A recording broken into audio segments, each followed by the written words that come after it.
Hunter Schafer, known for her role in HBO's series Euphoria, recently shared in a TikTok video that her new passport lists her gender as male. This change resulted from an executive order signed by President Donald Trump, which recognizes only the sex assigned at birth.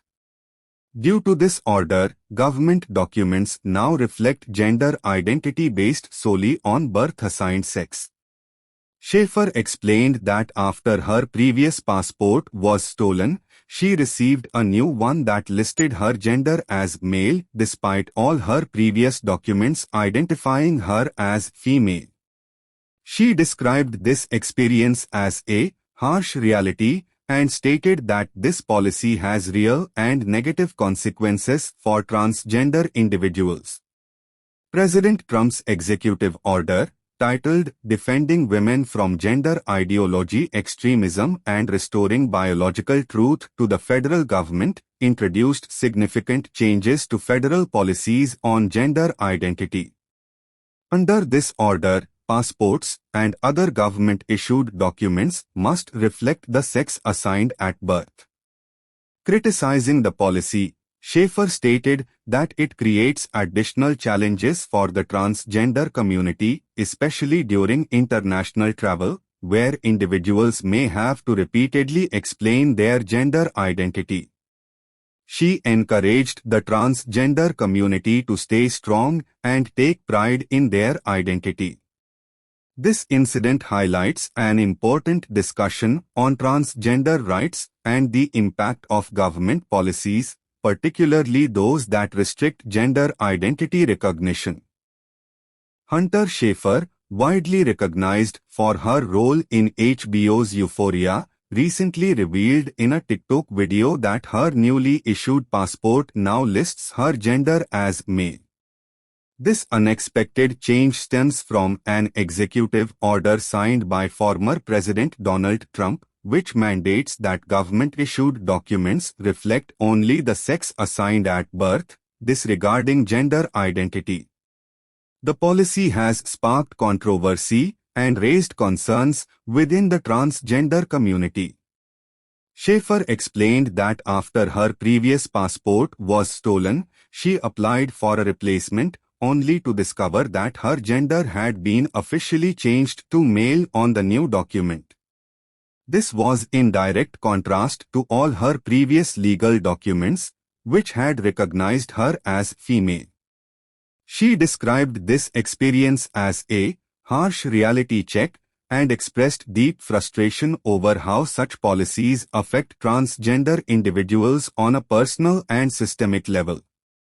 The executive order in question, titled Defending Women from Gender Ideology Extremism and Restoring Biological Truth to the Federal Government, significantly altered federal policies on gender identity.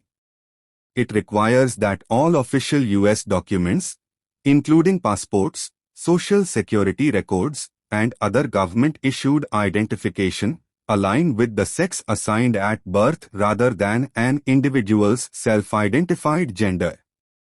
This directive reverses previous policies under the Biden administration that allowed individuals to select X as a gender marker or update their gender identity without requiring proof of medical transition. Schafer voiced strong opposition to the order, stating that it directly impacts the everyday lives of transgender people, especially when it comes to traveling internationally.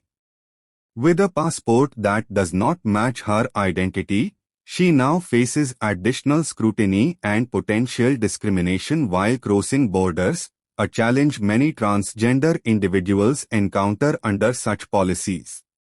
She urged her followers and the broader LGBTQ+ community to remain resilient, advocate for their rights, and challenge policies that seek to erase transgender identities.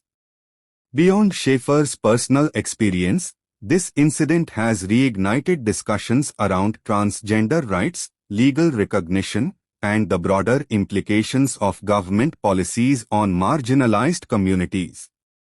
Advocacy groups have condemned the order, calling it a regressive step that denies fundamental human rights and adds unnecessary bureaucratic obstacles for transgender Americans. The situation has also led to renewed calls for federal protections that ensure transgender individuals can have their gender identity accurately reflected in all official documents. Schafer's case serves as a stark reminder of the ongoing struggles faced by the transgender community in the fight for equal recognition and rights. It underscores the importance of legislative changes that affirm gender identity rather than impose rigid definitions based on biological sex. As this